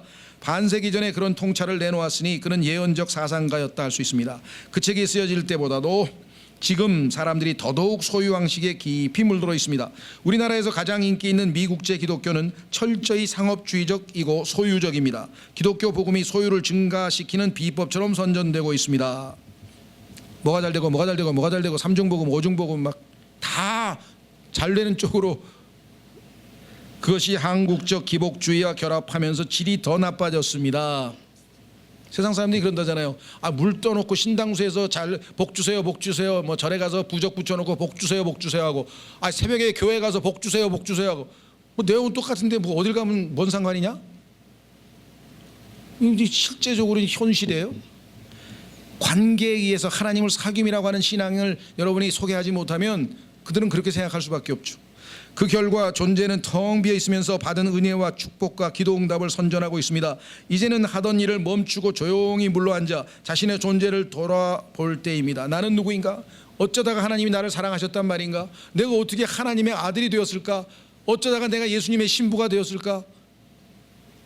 그걸 생각하면 얼마나 우리에게 깊은 은혜가 넘칩니까? 그래서 자신이 어디에 있는지를 돌아봐야 합니다. 포도나무 가지에서 자신이 분리되어 있는 줄도 모르고 예배로, 기도로, 말씀 연구로, 봉사와 선교로 했던 것은 아닌지 살펴야 합니다. 일평생 충성된 종이라고 생각하고 온갖 헌신을 다 바쳤는데 마지막에 남은 것이 텅 빈 영혼이라면 그보다 더 안타까운 일은 없을 것입니다. 그런 안타까운 현실을 주변에서 자주 목격합니다. 목사로, 선교사로, 장로로 혹은 집사로 충성을 다하는 것처럼 보였는데 그 모든 일이 끝나자 남는 것이 아무것도 없습니다. 존재에 관심을 두지 않았기 때문입니다. 헛되이 바빴기 때문입니다. 열심히 움직이는 것으로 충분하다고 생각하기 때문입니다. 기억나세요?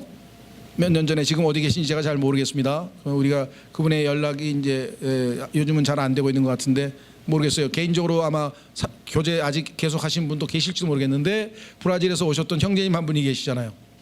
그분 얘기예요. 그분이 평생을 정말 어마어마했는데 나중에 갑자기 허탈감이 몰려오면서 하나님 앞에 가서 나는 하나님이 누구이신지도 성경도 제대로 모르는데 이 상태에서 내가 하나님을 만나라고 가서 되겠을까?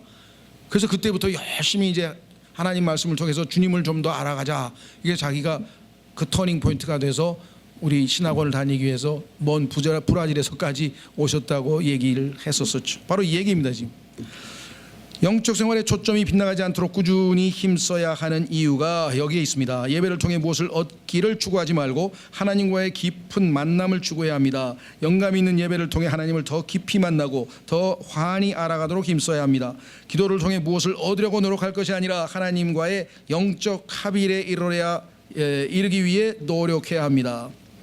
데이에르 드 샤르댕의 기도문 중에 하나입니다. 주님, 나를 당신의 마음 깊은 곳에 품으소서. 저를 그곳에 붙들어 매시어 곱게 빻으시고 맑게 씻으시며 불에 태우소서. 저의 자아가 완전히 사라질 때까지 저를 높이 들어 올리소서.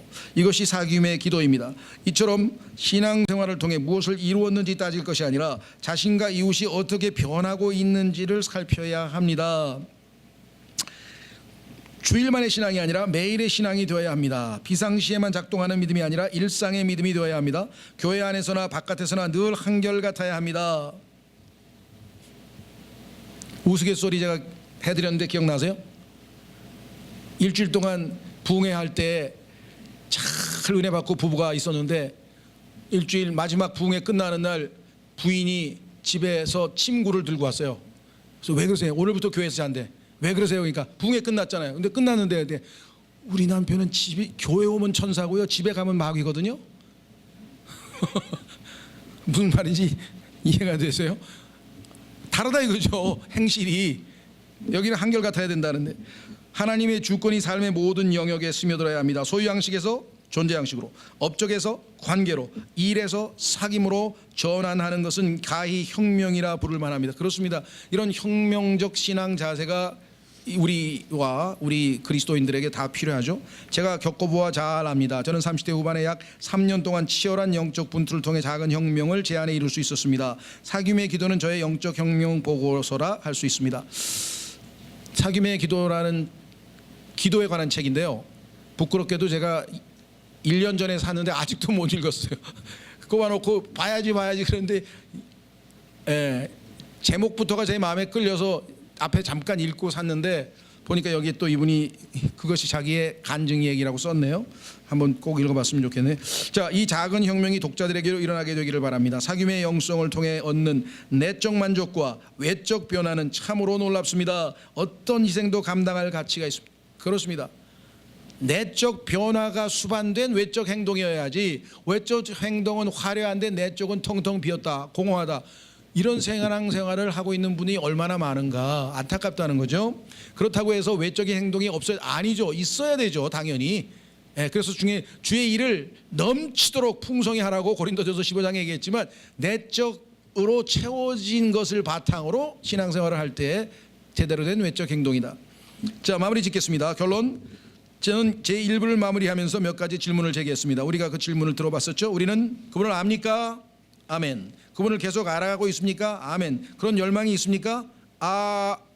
아멘, 노멘. 노멘이에요, 아멘이에요?